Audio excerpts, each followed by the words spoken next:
The Big Three is a term used to describe three of the most influential entities in a medium, and this term has been lately used over the years with things such as rap and anime. But what is the Big Three of video games? Well, in my opinion, it simply doesn't exist. There's too many influential games that came out, and you just can't pick three that stand out. However, I do think that every single big developer has their own big three, the three most influential games that helped the studio grow by being a financial success and winning the most awards. And today we'll be looking at the big three of probably the most trusted studio right now, and that is none other than FromSoftware. And before we jump right in, I just need to state a couple of rules. When I talk about the big three of a developer, I'm not stating my own opinion for which game is the best, but rather looking at what games were the most helpful for the developer. And to make things interesting, I made sure that we can only count one game per series, so there won't be multiple Dark Souls games in this big three. And without wasting any more of your time, let's jump right in. Of course, Dark Souls 1 deserves to be in FromSoftware's big three. It's the game that started it all if you're not counting Demon Souls, and it was FromSoftware's first true success. This game made FromSoftware what it is today, with the game selling over 5 million copies in 2011, and the game also single-handedly made Miyazaki the president of FromSoftware. But why was it such a success? Well, two words: difficulty and timing. The game released at a time where every single game was very easy and the games basically held your hand. Anybody can beat any game from 2011. But Dark Souls was a breath of fresh air, because the game had no difficulty settings and every single enemy could kill you. The game was hard for something that came out in 2011, and a lot of people struggled with the game. But the difficulty wasn't hard for no reason. It was actually handled pretty well, with clever enemy design and placement. And all of the bosses in this game felt unique to themselves, which is something other Souls games have lost over the years, with the only difficult part of them being to press circle at the right time. This wasn't the case with Dark Souls 1, with the bosses such as the Capra Demon, Nito, and Ornstein and Smoke, where you actually needed to use the environment to your advantage. And alongside the clever enemy placement and difficulty, the game has some of the best world design I've ever seen in a video game, especially the first half up until Anor Londo. I have never loved a video game as much as I've loved the first half of Dark Souls 1. If you did not play through the first half of Dark Souls 1 up until Anor Londo, do yourself a favor and buy a copy of Dark Souls 1 and play it right now, because it will be one of the best gaming experiences you'll ever have. It simply cannot be recreated. But another thing that made this game unique was its unique way of storytelling. It had basically no cutscenes other than the opening and ending, and you had to figure out the lore yourself throughout item descriptions and NPCs and looking around at the world design. This game truly popularized that way of storytelling, and you didn't have VaatiVidya at the time, so you had to figure out the story yourself. The gameplay of Dark Souls 1 is also top-notch, with what I believe the best formula for an action RPG. You have the RPG mechanics of creating your character, choosing what stats you'll upgrade, picking your armor sets and weapons, but alongside the RPG mechanics, the game has very fun combat, where you can't just spam one attack and you actually need to be patient when attacking enemies. And if you're too greedy attacking all the time, you will get killed. And every single time you'd die, you'd lose all of your upgrade points and you would be sent back to the last bonfire you visited, which can literally take you ages to get back to where you died. And this made bonfires probably the best save point in gaming history.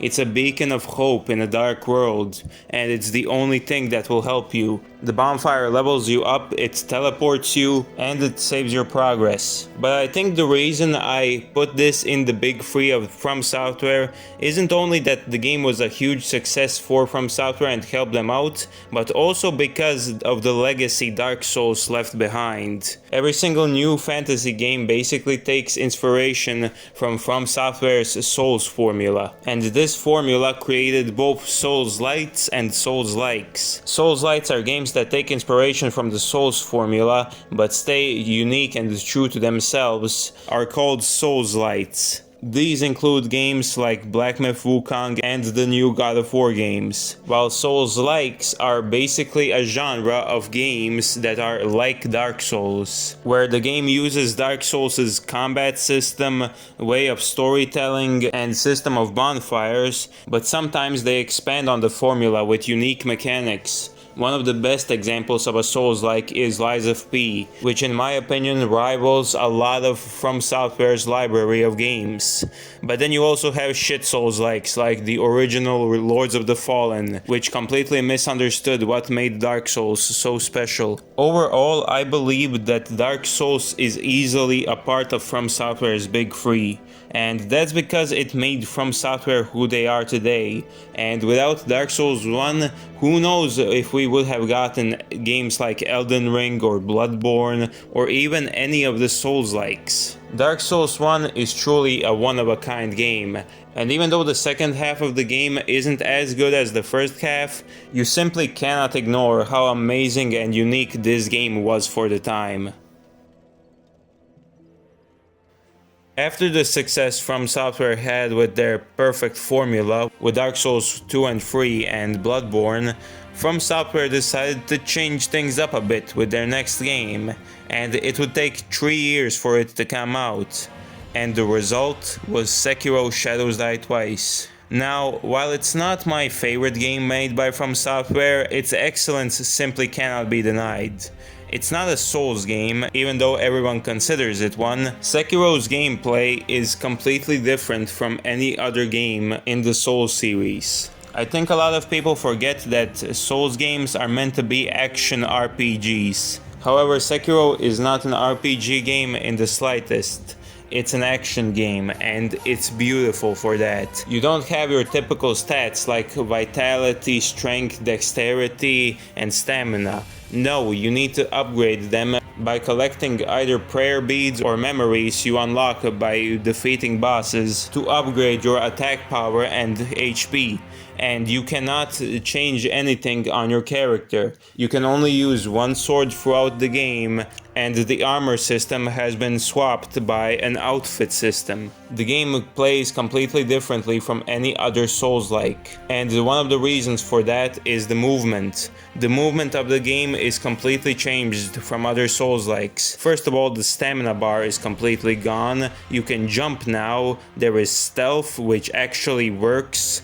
You have faster and more clean movement that is just absolutely fun to utilize, and you have a grappling hook, so the game also focuses on parkour, and the combat has also completely changed. FromSoftware added a posture system. You don't need to empty the enemy's health bar to kill them, but you rather need to max out the posture meter by being aggressive and attacking the enemy, so you can hit a death blow on the enemy, basically deleting their entire health bar.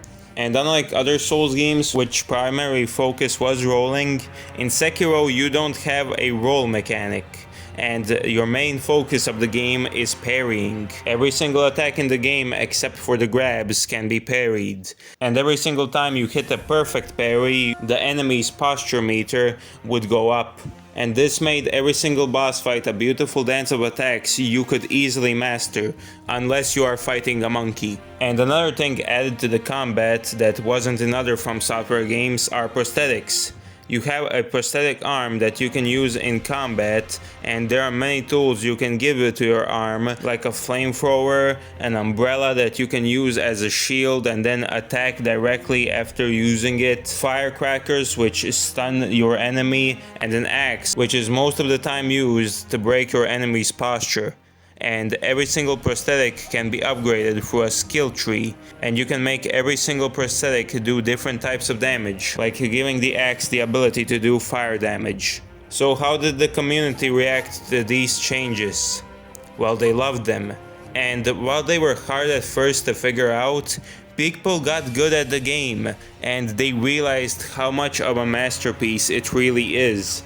I know that term has been basically used everywhere now, but I truly feel like Sekiro deserves the title of masterpiece. And alongside this game's incredible combat design, it was also a huge success when it came out, with over 10 million copies sold, and praise from both critics and fans alike. The game won FromSoftware their first Game of the Year award, and it was, in my opinion, the most deserving Game of the Year of all time. I think it's safe to say that this game easily deserves a spot in the FromSoftware's Big Three, as it showed FromSoftware can do more than just stick to the Souls formula and succeed. And the game is also one of the best modern releases.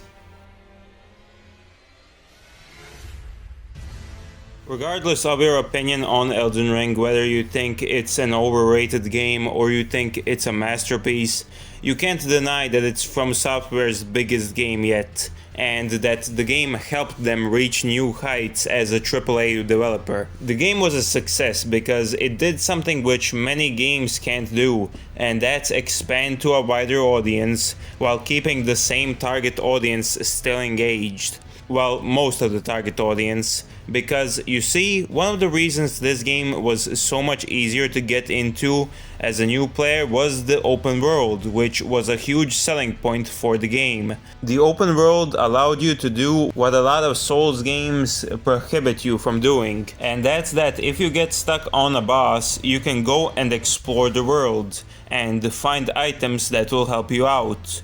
And some of these items can include new weapons, armor sets, but most importantly, spirit summons, which is the most controversial mechanic in the game. Well, you see, spirit summons are basically like summons in other Souls games, except that they don't increase the boss's health bar and they let you beat the bosses easily. And this helped a lot of new players.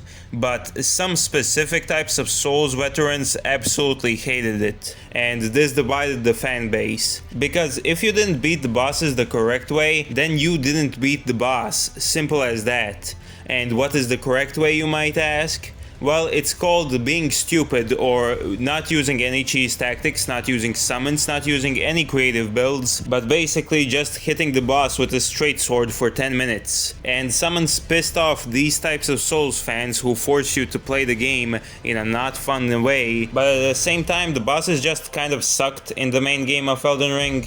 Sure, you had some good ones like Morgoth, but then like Fire Giant is awful, Rykard is basically just Yorm, Malenia has awful design, Radahn is a spectacle fight, and if you beat him without summons then it's just a boring ass boss fight. And the Elden Beast boss fight was literally unfinished because it didn't let you use Torrent in a fight that was clearly designed for Torrent. And before you say, oh, they added it in a later patches, well, it took them 2 years to do it. But this didn't stop the game from selling 13 million copies in the first month, and then 28 million copies in total after 2 years. Everybody was playing Elden Ring, despite many of its flaws, but realistically, how can you not be interested in Elden Ring?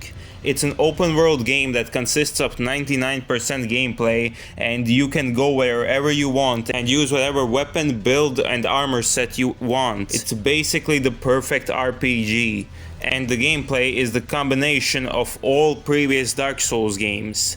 You have Dark Souls 1's emphasis on exploration. While it wasn't nearly as creative as Dark Souls 1, you can still get lost exploring the open world for hours. It took some of the mechanics from Dark Souls 2 that were actually good, like one of them was power stancing, letting you to dual wield weapons, and then most of the inspiration for Elden Ring came from copying Dark Souls 2's movement and combat by expanding the weapon arts, but things such as the healing system and the magic system stayed the same. The game also took some mechanics from Sekiro, like the jump button and stealth, and added them to Dark Souls 3's movement. However, even though this game did divide the fanbase a lot, I believe that if there's any game that deserves to be considered a part of the FromSoftware Big Three, it's Elden Ring. As I mentioned, it's their biggest game yet, and it's the FromSoftware game that sold the most copies, and it made FromSoftware the only studio ever to win the Game of the Year twice. And not to mention that the game also released one of the best DLCs ever made, which in my opinion had some of the best bosses in the Souls series. And even though it isn't my favorite game made by FromSoftware, heck, it's not even my second favorite game made by FromSoftware, nor my third favorite game made by them, its importance to FromSoftware simply cannot be denied. And there's a reason it's their most sold game. Hello again guys, thank you so much for watching this video. And if you enjoyed it, make sure to leave a like and subscribe if you want to see more of my videos. Tell me in the comments if I should make this a series looking at other video game developers, maybe Rockstar or Naughty Dog or Capcom, and tell me if you guys think this is FromSoftware's Big Three, or if you believe some other games should be a part of it. Again, thank you for watching the video, and I'll see you guys in the next one. Peace. You never see it coming.